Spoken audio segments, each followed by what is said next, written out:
राधा कृष्ण भगवान की जय।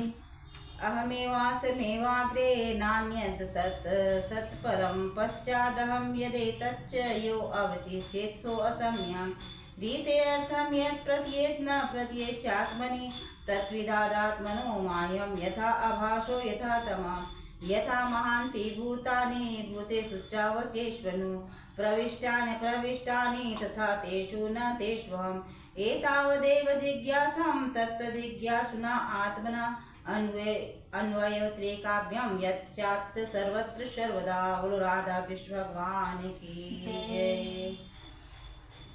आए श्रीमद् भागवत कथा श्रवण करते हैं और कथा श्रवण के पहले भागवत कथा का जो महिमा है, महात्मा है, इनके बारे में जानें कि भागवत कथा क्यों सुननी चाहिए और सुनने से क्या लाभ मिलता है और इस शरीर की जो मोक्ष है वो भागवत कथा सुनने से कैसे मिलती है, इसके बारे में सुनेंगे। तो पहले ये जो भागवत कथा था भगवान नारायण के पास में था। तो ये नारायण जो है भागवत श्रीमद् भागवत कथा को ब्रह्मा जी को दिए चतुश्लोकी में, 4 श्लोक में इसको दिए। तो यही चतुश्लोकी भागवत को व्यास नारायण भगवान ने 18,000 श्लोक में परिवर्तन किया। तो ब्रह्मा जी को जब नारायण भगवान चतुश्लोकी भागवत कथा सुना रहे थे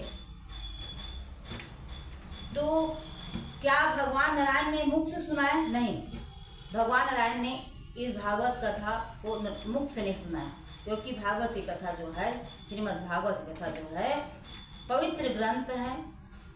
इस कथा को मुख से इसीलिए नहीं सुनाए क्योंकि झूठा ना हो, अपवित्र ना हो। इनकी पवित्रता का ध्यान रखना चाहिए। भगवत कथा की पवित्रता का ध्यान रखने से भागवत कथा सुनने का फल और कहने का फल मिलता है। इसीलिए नारायण भगवान ने ब्रह्मा जी को जब चतुश्लोकी भागवत की कथा दिए, अपने श्री मुख से ब्रह्मा जी के प्रति जो कथित कथा है, महत्व है, इनके बारे में कहा कि इनकी महिमा को जानो कि कथा को सुनने से क्या मिलता है।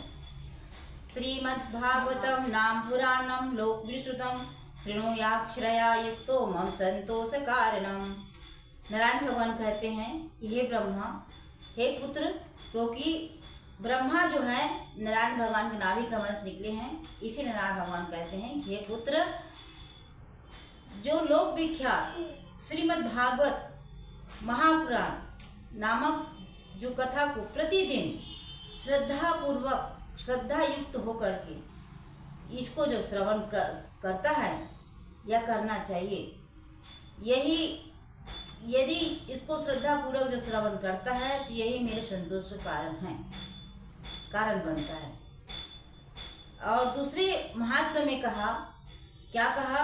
नित्यं भागवतं यस्तु पुराणं पठते नरः प्रत्यक्षरं भवेतस्य कपिलादांचलं पुनः। जो मनुष्य प्रतिदिन भागवत पुराण का पाठ करता है उसे एक एक अक्षर के उच्चारण के साथ कपिला गौ दान का पुण्य फल मिलता है। कपिला गाय का दान करने का पुण्य फल उनको मिलता है। और तीसरा महत्व में कहा, श्लोकार्धम श्लोकपादम वा नित्यं भागवतोद्भवं पठते श्रेणुयादयस्तु गो सहस्रम फलम लभेत।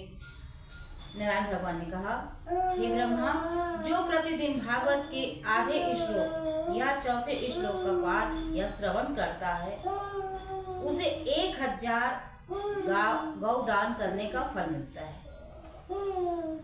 और चौथे महत्व में नारायण भगवान ने क्या कहा?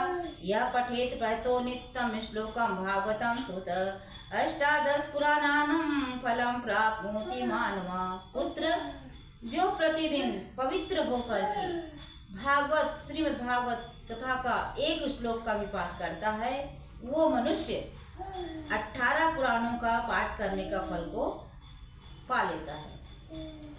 और 5वें महात्म्य में कहा, नित्यं मम कथा यत्र तत्र तिष्ठन्ति वैष्णवा कलिबाह्या नरास्ते वै ये अर्चन्ति सदा मम।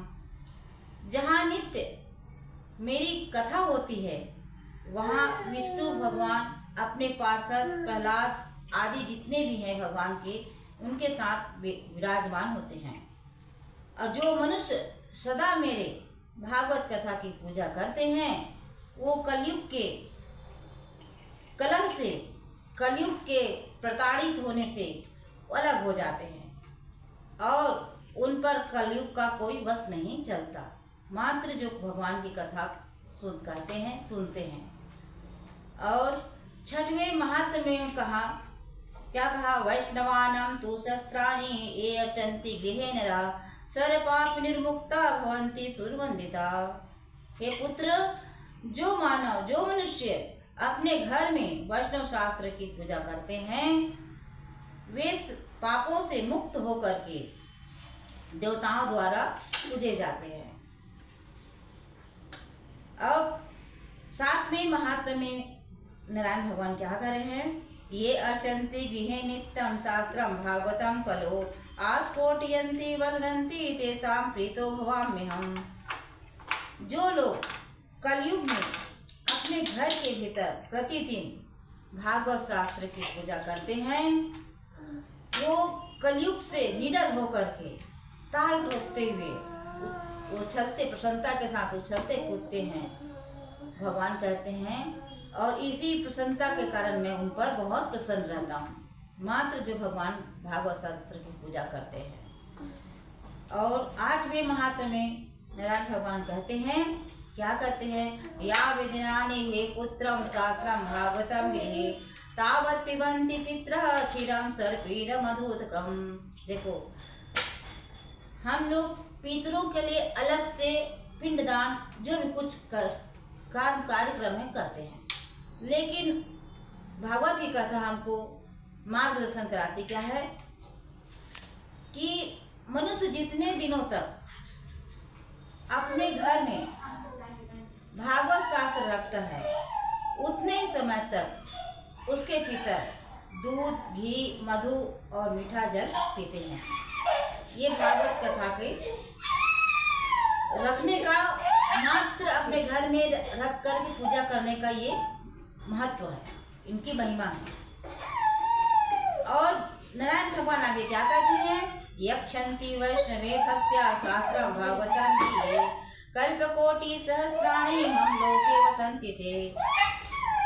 ये पुत्र, जो लोग विष्णु भक्त पुरुष को भक्ति पूर्वक भागवत शास्त्र समर्पण करते हैं वे हजारों कल्पों तक अर्थात अनंत समय तक मेरे वैकुंठ धाम में वास करते हैं। और आगे भगवान क्या कर रहे हैं, ये अर्चन्ति सदा गृहे शास्त्रं भागवतं नरा पीडिताश्चैव विबुधा यावदा भूत संपरवम्। हे पुत्र, जो लोग सदा अपने घर में भागवत शास्त्र का पूजन करते हैं वे मानो एक कल्प के लिए संपूर्ण देवताओं को एक तृप्त कर देते हैं। एक कल्प 14 मनवंतर का होता है और सोचो 14 मनवंतर में कितने योग होते हैं, उसके हिसाब से आगे महात्मा में कह रहे हैं भगवान, श्लोकार्धम श्लोकपादम व वरम भागवतम गृहे ईसत्सो अर्थसहचैव किम न शास्त्र संग्रह। यदि अपने घर पर भागवत का आधा श्लोक या चौथाई श्लोक भी रहे, लिख करके रखे या दीवार में उसको चिपका करके रखे, तो वो बहुत उत्तम बात यह है। यदि उसे सैकड़ों और हजारों तरह के अन्य ग्रंथों को पढ़ने या संग्रह करने का, ज्ञान प्राप्त करने का क्या लाभ, क्योंकि जो जिसमें हमें शांति और संतुष्टि मिलती है वो है श्रीमद् भागवत कथा, श्रीमद् भागवत महापुराण। और भगवान नारायण आगे क्या कर रहे हैं, न यस्य तिष्ठते शास्त्रं गृहे भागवतं खलु न तस्य पुनरावृत्तिर्यामि पश्चात् कदाचन। कलयुग में जिस मनुष्य के घर में भागवत शास्त्र मौजूद नहीं है, नारायण भगवान क्या कहते हैं, उसको यमराज के पास से कभी कोई छुटकारा मिल ही नहीं सकता। कथम स वैष्णव गेय शास्त्रम भागवतम कलो गेहे गृहे न तिष्ठते यस्य स्वपचादिको ही स। इस कलयुग में जिसके घर भागवत शास्त्र मौजूद नहीं है, उसे भगवान का भक्त कैसे समझा जाए। वह तो चंडाल से भी बढ़कर है। ये नारायण भगवान ने अपने शब्दों से इस बात को ब्रह्मा जी से कहा।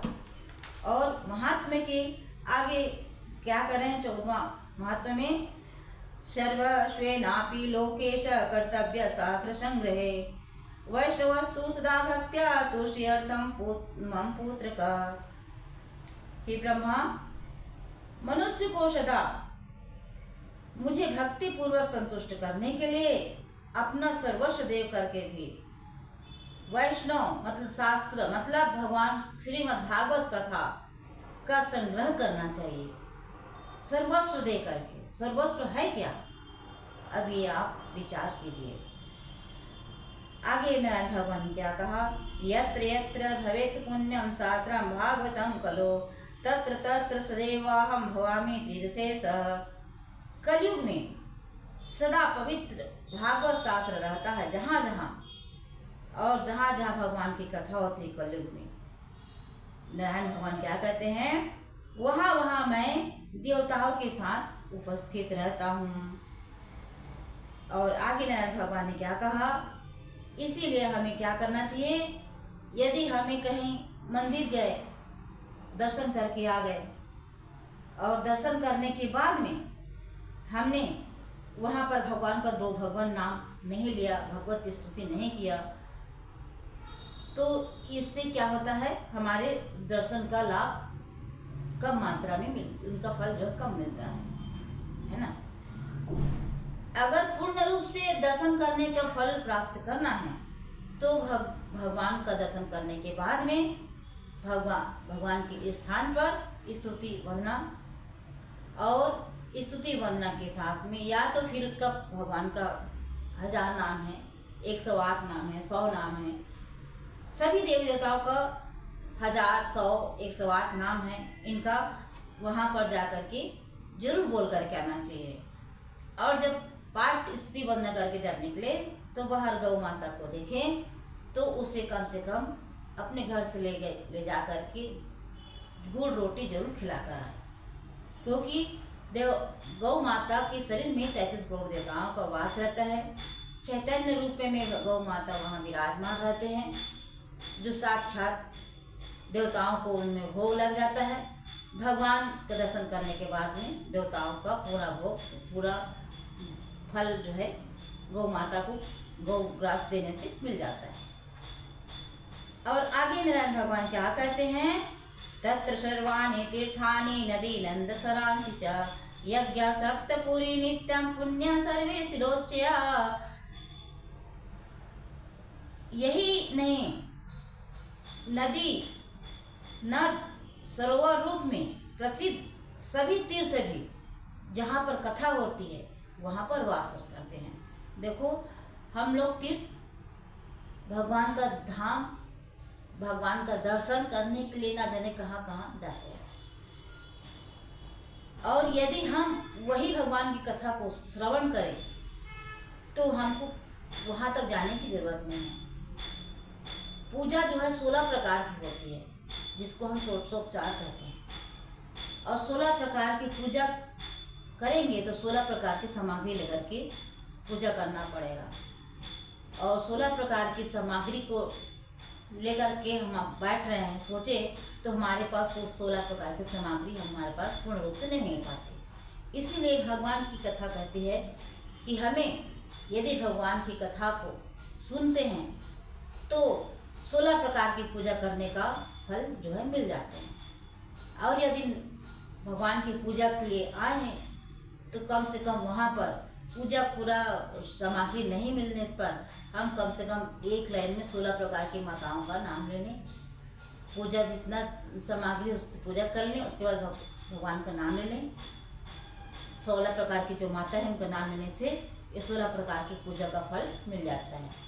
गौरी पद्मा सची मेधा सावित्री विजया जया देवसेना सुधा स्वाहा मातरो लोक मात्रा रिष्टि पुष्टि तुष्टि कुलरात्न देवता।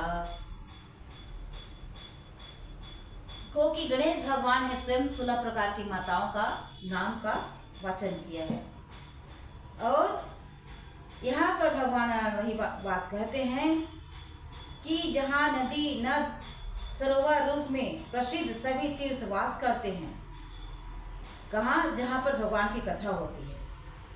और तो और जितने भी यज्ञ हैं, जितने प्रकार के यज्ञ हैं, पुरियाँ हैं, 7 जो पुरी है और सभी पावन पर्वत हैं, वहाँ नित्य निवास होता है। अदृश्य रूप में ही सही, लेकिन जहाँ भगवान की कथा होती है वहाँ सब ये जो है नदी है ना, जितने नदियाँ हैं, जितने सागर हैं, जितने पुरियाँ हैं, जितने पर्वत हैं, ये सब के सब वहाँ पर विराजमान होकर के अदृश्य रूप में इस कथा सुनते हैं। और पवन पुत्र हनुमान तो वो श्रेष्ठ रूप में सुनते ही हैं, कहीं भी कथा हो उनका तो वो कहीं भी रहे लेकिन वो वहाँ पर आ जाते हैं, अपना एक रूप लेकर के अवश्य आते हैं। और इसीलिए भगवान की कथा सुनना चाहिए, क्योंकि कथा सुनना ही श्रेष्ठ पूजा बताया गया है शास्त्रों में। कथा सुन लेने से पूरी पूजा करने का फल जो है मिल जाता है। हमें अन्य देखो, इसीलिए भगवान ने हमें 2 कान दिया है और 1 मुंह दिया है। क्यों? क्योंकि सुनो ज़्यादा बोलो कम। और इसीलिए भगवान की कथा को हमको सुनना चाहिए, है ना। अधिक से अधिक जितना सुन सकते हैं भगवान की चर्चा कान से, क्योंकि मुख से तो हम बोलते हैं, जिस मुख से बोलते हैं वो मुख से हम उस मुख अपवित्र के एक सूचक है। लेकिन बोलना है कथा को तो मुख से तो बोलना पड़ेगा ही, लेकिन जितना सुनोगे पवित्र दोनों कान से, उतना हृदय में जब आपके प्रवेश करेगा तो ये जो शरीर में जितने प्रकार के विषय विकार प्रवेश किए हुए हैं, है ना, संसारिक भौतिक पदार्थों का जो हम भोग लेते हैं, तो ये सब क्या है अपने आप धीरे धीरे चला जाएगा, जितना सुनने से सुन सकें। तो यहाँ पर भगवान राम क्या कहते हैं आगे महात्मा में, श्रोतव्यम मम शास्त्रम ही यशो धर्म ज्यार्थिना पापाक्षयार्थम लोकेश मोक्षार्थम धर्म बुद्धिना। हे पुत्र, यश धर्म यानी कि पुण्य धर्म और विजय के लिए, पाप का क्षय एवं मोक्ष की प्राप्ति के लिए, यानी पाप का नाश और मोक्ष की प्राप्ति के लिए धर्मात्मा जो मनुष्य होते हैं वो सदा ही भगवान की कथा का पान करते हैं, श्रवण सुनते हैं। धर्म मोक्षार्थ धर्म बुद्धिना, बुद्धिमान विद्वान जो मनुष्य है, भगवान का जो भक्त है, वही भगवान की कथा को मन लगा करके सुनते हैं। आगे भगवान ने क्या कहा, श्रीमद्भागवतम पुण्यमायोरुग्यम पुष्टिदम पठनाक्षणादवापि सर्वपापे प्रमुच्यते। भगवान का यह जो पावन पुराण श्रीमद्भागवत कथा जो है वो क्या देती है हमें, पुण्यमायोरुग्य, पुण्य सो देती है, तो देती है आयु और हमारे शरीर को निरोग, आरोग्य मतलब निरोग, है ना, मतलब स्वस्थ और पुष्ट देने वाला है। तो श्री भगवान की कथा, पावन पवित्र कथा, श्रीमद् भागवती कथा। और इस भगवान की कथा का हम पाठ और श्रवण करने से क्या होता है, मनुष्य सब पापों से मुक्त हो जाता है। जितने भी पाप है भगवान की कथा श्रवण करने से मुक्त हो जाता है। क्या रुई का पहाड़ को जलाने के लिए खूब सारे अग्नि की जरूरत पड़ती? नहीं, एक तीली मात्र से रुई का पहाड़ जल सकता है। उसी प्रकार हमारा जो पाप है पहाड़ बन चुका है, पहाड़ का रूप धारण कर चुका है। तो इन सबको नष्ट करने के लिए भगवान नाम का पावन पवित्र कथा सुनना अधिक जरूरी है। न शृण्वन्ति न हृष्यन्ति श्रीमद्भागवतं परम, सत्यम सत्यम ही लोकेशा तेषां स्वामी सदा यमः। नारायण भगवान क्या कहते हैं, हे पुत्र, जो इस परम उत्तम भागवत को न तो सुनते हैं न सुनकर प्रसन्न होते हैं, उनके स्वामी सदा कौन होते हैं, यमराज। भगवान नारायण ने कहा उनके स्वामी सदा क्या होते हैं, यमराज। और ऐसे मनुष्य सदा यमराज के वश में रहते हैं। यह मैं सत्य कह रहा हूँ। भगवान नारायण ने कहा ये बात मैं सत्य कह रहा हूँ। और भागवत की कथा ही सत्य पर टिकी हुई है। भागवत कथा जो है सत्य पर ही टिकी हुई है। पहला स्कंद भी सत्य से ही चालू हुआ है, क्योंकि मंगलाचरण जब व्यास जी ने किया, श्रीमद् भागवत का मंगलाचरण कर जब व्यास जी ने क्या किया, तो सत्यम परम धीस मही से ही चालू किया। तो आए हम लोग भी थोड़ा सा भागवत कथा का प्रथम स्कंद का पहला श्लोक का थोड़ा सुने और सुन करके चिंतन मनन करें। जन्माधस्य यतो अन्व्यादित रतचार्थेष्वभिज्ञेश्वराट, तेने ब्रह्म हृदयादिकव्ये मुह्यन्ते यत सूर्या, तेजो वारी मृदां यथा विनिमयो यत्र तिसर्गो अमृषा, धाम्ना स्वेन सदा निरस्तकुहकं सत्यं परम धीमहि। व्यास महाराज जी ने सत्य का मंगलाचरण किया। श्रीमद् भागवत कथा में सत्य का, सत्य क्या है, ईश्वर है। सत्य क्या है, भगवान का स्वरूप है। भगवान सत्य है और जगत क्या है, मिथ्या है। बस इसी दो बातों को जानना है, और दो बातों को जान करके हमें कोई पाप नहीं करना है और कोई इधर उधर की बात में नहीं रहना है। क्योंकि भगवान जो है सत्य स्वरूप में रहते हैं। पृथ्वी में नारायण भगवान आए तो सत्य स्वरूप में आए, और वो श्रीमद् भागवत कथा के रूप में परिवर्तित हो गए, विराजमान हो गए, और गए तो श्रीमद् भागवत कथा अपना सुरक्षा स्वरूप को छोड़ करके निष्धाम गमन किए। और इधर नारायण भगवान क्या कहते हैं कि हे पुत्र, जो भागवत कथा को न सुनते हैं न सुनकर प्रसन्न होते हैं, वो उनके सदा स्वामी यमराज होते हैं, और सदा यमराज के ही वश में वो मनुष्य रहता है। ना गच्छति यदा स्मतर्या श्रोतुं भागवतं सुत, एकादश्यां विशेषेण नास्ति पापरतैस्ततः।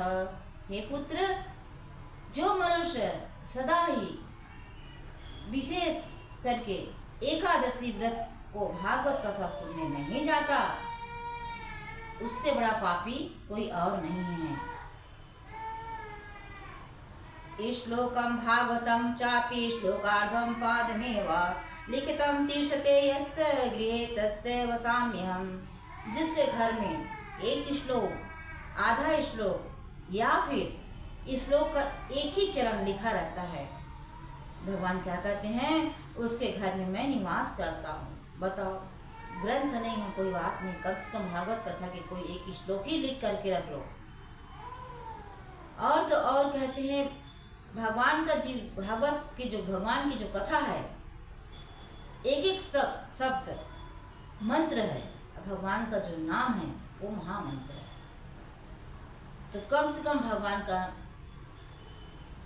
और अलग से दीक्षा, मंत्र दीक्षा जो देते हैं, है ना, वो दीक्षा का जो फल है भागवत कथा का शब्द का एक एक शब्द सुनने से मिल जाता है। आगे के महात्मा में नारायण भगवान क्या कह रहे हैं, सर्वाश्रमाभिगमनं सर्वतीर्थावगाहनं, न तथा पावनां नृणां श्रीमद्भागवतं यथा। मनुष्य के लिए संपूर्ण पुण्य आश्रमों की यात्रा या संपूर्ण तीर्थों में स्नान करना भी वैसा पवित्र कारक नहीं है जैसा कि श्रीमद् भागवत कथा सुनने से मिलता है। तो हमें ये कथा, ये भगवान की मार्गदर्शन हमें कराती है, तो इन पर हम अधिक ध्यान देना चाहिए। आगे नारायण भगवान क्या कहते हैं, यत्र यत्र चतुर्वक्त्र श्रीमद्भागवतम भवेत गच्छामि तत्र तत्राहं गौर यथा सूतवत्सला। जहाँ जहाँ भगवान की कथा होती है वहाँ वहाँ नारायण भगवान कहते हैं उसी प्रकार जाता हूँ जैसे पुत्र जो गौ बछड़े का जो बछड़ा होता है वो अपने गाय के पीछे पीछे जाती है, उसी प्रकार से मैं भी जाता हूँ। भगवान नारायण बोलते हैं जैसे बछड़े जो है अपने गौ माता के पीछे चलती है, उसी प्रकार मैं भी जाता हूँ। मत कथा वाचकम नित्यम मत कथा श्रवणे रतम मत कथा प्रीत मनसम नाहम त्यक्षामि तम नरम। और नारायण भगवान क्या कर रहे हैं, जो मेरी कथा कहता है, जो सदा उसे सुनने में लगा रहता है और जो मेरी कथा से मन ही मन प्रसन्न होता है, उस मनुष्य को मैं कभी त्याग नहीं करता। अब सोचो कितनी बड़ी बात है। कथा कहने वाले को भगवान जो है, कथा सुनने वाले को जो भगवान जो है मन ही मन प्रसन्न होते ही हैं भगवान, लेकिन उनका त्याग कभी नहीं करते। अब कथा सुनने का मात्र ये फल है जिसमें हमें न संविधा की जरूरत है न कोई सामग्री की जरूरत है। भगवान की पूजा के लिए कथा ही श्रेष्ठ पूजा है, तो इस बात पर हमें जरूर ध्यान देना चाहिए। भगवान श्रीमद् भागवत कथा सुनने का फल जो है इस प्रकार है। और आगे की महिमा में सुने।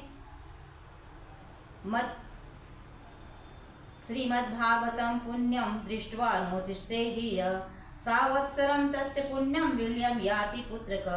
हे पुत्र, हे ब्रह्मा, जो परम पुण्यमय श्रीमद्भागवत शास्त्र को देखकर अपने आसन से उठकर खड़ा नहीं होता, उसका 1 वर्ष का आयु जो है अपने आप नष्ट हो जाता है।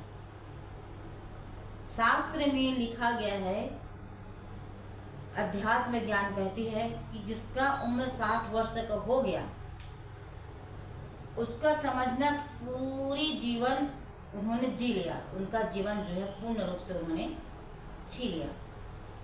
और जो 60 वर्ष से कम में जिनकी जो मृत्यु हो जाती है उनको अकाल मृत्यु कहा जाता है। इसीलिए कम से कम प्रयास करें कि 60 वर्ष तक अपना जीवन को सुरक्षित रखने के लिए भगवान की कथा सुनने से, है ना, वो सब जो है मिलता है। आगे भगवान ने क्या कहते हैं यहाँ पर, श्रीमद्भागवतं दृष्ट्वा प्रत्युत्थानाभिवादने सम्मानयेत तं दृष्ट्वा भवेत् प्रीतिर्मातुला। हे पुत्र, जो श्रीमद्भागवत पुराण को देखकर खड़ा होने और प्रणाम करने आदि के द्वारा भगवान का जो पुराण का जो सम्मान करता है, उस मनुष्य को देख करके मुझे अनुपम आनंद की प्राप्ति होती है। हे पुत्र, दृष्ट्वा भागवतं दुरात प्रक्रमेत सम्मुखीय पदे पदे अश्वमेधस्य फलं प्राप्नोति संशयम्। भागवत कथा क्या करी है, जो श्रीमद् भागवत कथा को दूसरे ही देखकर उसके सम्मुख जाता है, दूर से ही देख करके उसके पास जाता है, भगवान की कथा को देख करके, कथा को सुन करके, तो कहते हैं उसके एक एक पग पर अश्वमेध यज्ञ करने का पुण्य फल प्राप्त होता है। इसमें तनिक भी संदेह की बात नहीं, क्योंकि व्यास जी ने कहा अश्वमेध सहस्त्राणी वाजपेय शतानि च। अश्वमेध सहस्त्राणी, 1000 बार अश्वमेध यज्ञ किया जाए और 100 बार वाजपेय यज्ञ किया जाए। ये जो दोनों यज्ञ करने का जो फल है, पुण्य फल है, वो श्रीमद् भागवत कथा का 16वीं अंश की कला के बराबर भी नहीं है। ये भागवत श्रीमद् भागवत कथा का पुण्य फल है। दृष्ट्वा भागवतं दुरात प्रक्रमे सम्मुखीय उत्थाय प्रणमेदं वै श्रीमद्भागवतं नरः धनपुत्रां सथा दारान् भक्तिं च प्रददाम्यहम्। और जो मनुष्य खड़ा होकर श्रीमद् भागवत कथा को प्रणाम करता है, भगवान नारायण कहते हैं, उसे मैं धन, स्त्री, पुत्र और अपनी स्वयं का भक्ति प्रदान करता हूँ। और आज हम पुत्र प्राप्ति के लिए, धन प्राप्ति के लिए, स्त्री सुख के लिए हम कितना प्रयास कर रहे हैं, लेकिन उस प्रयास जो है उसका फल जो है हमको नहीं मिल पा रहा है। जो मात्र भगवान कथा सुनने से मिल जाएगी, उस पर हम प्रयास नहीं करते। आगे नारायण भगवान क्या करते हैं? महाराजोपचारेस्तु श्रीमद्भागवतं सुत श्रीमन्ति ये नरा भक्त्या तेषां वश्यो भवाम्यहम्। हे पुत्र, जो लोग महाराजा समझे सामग्रियों से युक्त होकर भक्ति पूर्वक श्रीमद् भागवत की कथा सुनते हैं, मैं उनके वशीभूत हो जाता हूँ। भगवान जो है, हमको भगवान तक जाने की जरूरत है कि नहीं है, इसके बारे में सुने। और भगवान, यदि हम भगवान तक जा रहे हैं तो भगवान के दर्शन मिलेगा। भगवान जा करके हम भगवान से कुछ मांग रहे हैं, भगवान के साथ में उनका मांगेंगे तो उनका फल मिलेगा।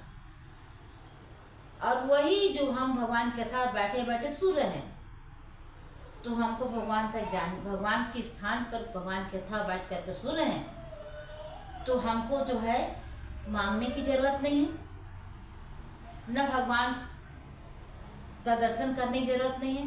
कहते हैं जो कथा कहते हैं उनका पर भगवान स्वयं आते हैं, कथा कहने वाले के पास में, सुनने वाले के पास स्वयं आ जाते हैं। ये भगवान की कथा का असर है।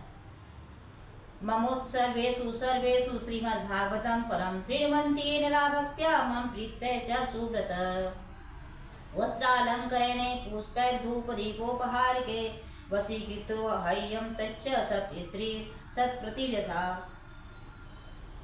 जो लोग कहते हैं भगवान के जो भी पर्व आता है, त्योहार आता है, संबंध रखने वाला जो भी उत्सव है, भगवान से जो भी संबंध रखने वाला जो भी उत्सव है, भगवान की प्रसन्नता के लिए वस्त्र, धूप, आभूषण, दीप, दिए, उपहार, ये सब भगवान की प्रसन्नता के लिए जो अर्पण करते हैं, वो परम, उसका जो फल है वो श्रीमद् भागवत पुराण का भक्ति पूर्वक श्रद्धा के साथ श्रवण करने से वो मिल जाता है। जो हम अर्पण करते हैं पूजा करने समय में, वो श्री भगवान कथा भक्ति पूर्वक सुनने से मिल जाता है। ये भगवान की कथा का महिमा है। और कैसे मिलता है? ये जो है, जैसे पतिव्रता स्त्री अपने पति को, साधु स्वभाव वाले पति को वश में कर लेता है, उसी प्रकार जो है भगवान की कथा सुनने वाले को, भगवान का जो भक्ति पूर्वक कथा सुनने वाले को अपने आप उसका फल, पुण्य फल मिल जाता है। उसको मांगने की जरूरत नहीं है, अन्यथा इधर उधर की बात तो उलझने की भी जरूरत नहीं पड़ती। इस प्रकार से श्रीमद् भागवत कथा का जो महिमा है, महात्मा है, वो इस प्रकार से है। आए भगवान की कथा कि ये जो हमने सुना कि भगवान कथा को सुनने का जो लाभ क्या है, उनकी महिमा क्या है, कथा क्यों सुननी चाहिए, इनके बारे में सुने हैं महिमा। अब उसके बाद हम थोड़ा सा इनका टाइटल में जानकारी ले लें, कैसे ये भगवत कथा प्रचार हुई।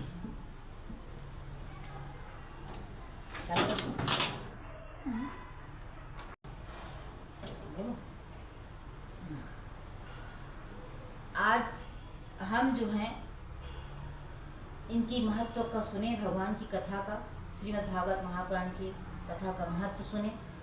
और आने वाले वीडियो में हम भगवान की जो कथा है, श्रीमद् भागवत कथा में 18,000 जो श्लोक है उनको हम विस्तार रूप से सुनेंगे, संक्षिप्त में नहीं, विस्तार रूप से सुनेंगे। हर रोज़ की कथा जो है इसी प्रकार 30-30 मिनट का आपको मिलते रहेगा और आप सुन करके आप उनको समझ करके बताइएगा कि ये कथा है ना आपके हृदय तक पहुंच रही है कि नहीं, है ना। बोलो राधा कृष्ण भगवान की जय।